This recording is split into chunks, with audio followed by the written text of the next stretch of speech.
alle mann og segne de flittige drenger. Den som en høyder var marskner på land, kan mindre til søen trenger. Raske drenger, grynta trepet de vår lyst. Denne som en legger av lyst på land, han erves på gale veier. Og hva skal man sige om sådan en mann som ikke har større i eie? Raske drenke, grynta trepet de vår lyst. Veldig drenke, tre som vil han ville fare, så videre han dem takkede, og bad dem å være snare.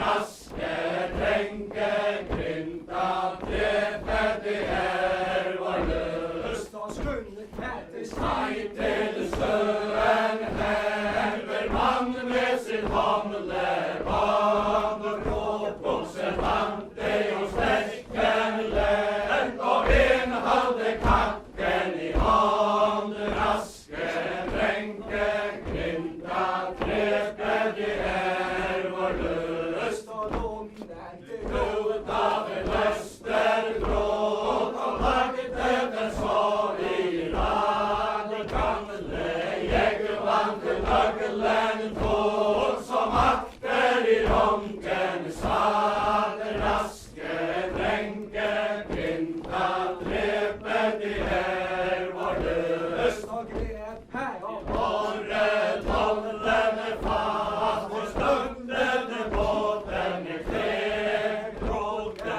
så til sjøen her over det runde tre.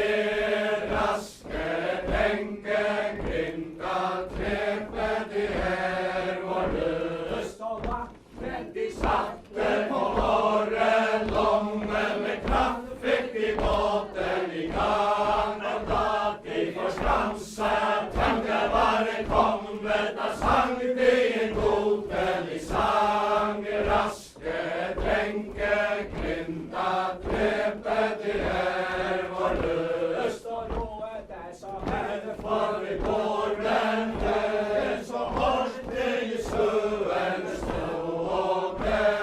Og da de var kommet til skåre med, de til deres føre tåke.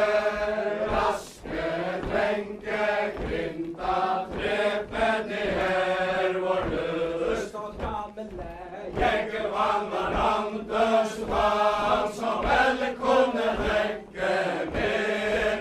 Fikk det mann sitt større i stand, for røstene på høyden ned. Raske drenke, grynta trepet de vår lyst. Og fikk daver mann sitt større i stand, for røstene på høyden ned. Ikke så lenge de rådige fang, så lystelig fiske med. Raske drenke, grynta trepet de vår lyst. Og bakken var stille, ei minste vind, hvor spurtene tåken lå.